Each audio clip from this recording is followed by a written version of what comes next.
fiscal cliff, what will happen if we go over the fiscal cliff. Now, the fiscal cliff, Mike says, didn't we do this before? But it's really kind of something new they have imposed upon themselves in Congress, isn't it? Yeah, it is, right. Right, self-imposed, right, from a year ago or so. And everybody said, you guys in the United States got to get your act together financially and stop running up your credit card and the national debt. But we didn't stop doing that. Yeah. But you got to balance the budget as well, and both parties have to agree to it.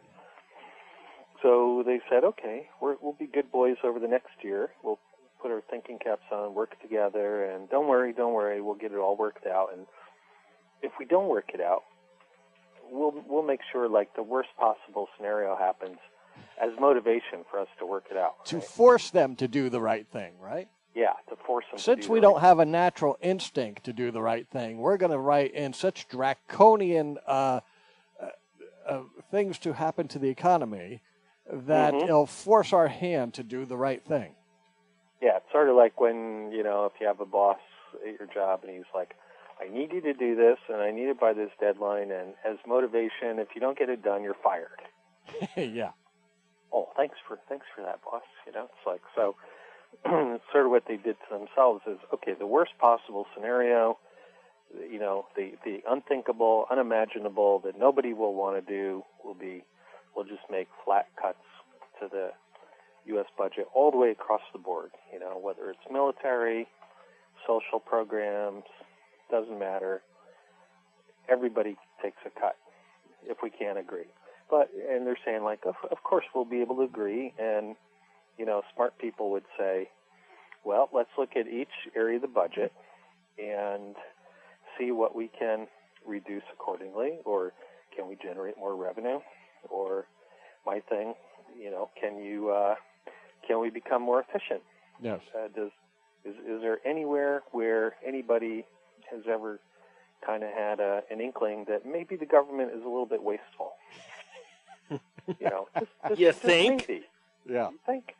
Maybe out of the budget we could squeeze 5% more, out of waste. Maybe 10.